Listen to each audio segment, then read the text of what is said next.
এত রাতে mouth organ কে বাজায়? এইভাবে তো আমার মিরাজ বাজাতো। আহ, কি সুর! একই সুর, একই মাউথ অর্গানের আওয়াজ। কে বাজায়?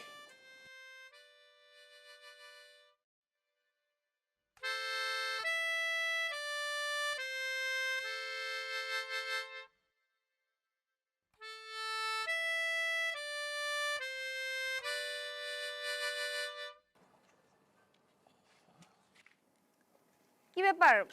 আপনি আমাকে দেখে এভাবে চলে যাচ্ছেন কেন? না, আমার আসলে রাতে ঘুম হচ্ছিল না, তাই ছাদে আসলাম। সরি। সরি কেন? আপনি এটা বাজাতে মানা করেছেন, তারপরও বাজালাম, তাই সরি। ও, তার মানে আপনি স্বীকার করলেন যে আপনি অন্যায় করেছেন। হ্যাঁ, তা তো স্বীকার করতেই হবে, তা নাহলে দুটো অন্যায় করা হবে। মানে? মানে সক্রেটিস বলেছেন, যদি কেউ অন্যায় করে স্বীকার না করে তাহলে সে একই সাথে দুটো অন্যায় করে।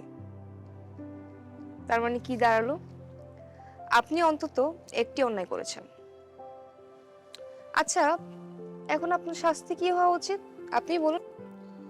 হ্যাঁ, সেক্ষেত্রে অপরাধী স্বেচ্ছায় তার শাস্তি নির্ধারণ করতে পারবে না, সুতরাং সে যে শাস্তি পাবে তা মাথা পেতে নেবে। আচ্ছা, তাহলে আবার শুরু করুন। ঠিক। মাউথ অর্গানটা আবার বাজানো শুরু করুন। আপনার শাস্তি ঘোষিত হলো। কি হলো? বাজাচ্ছেন না কেন? তাকিয়েছেন কেন? বাজান।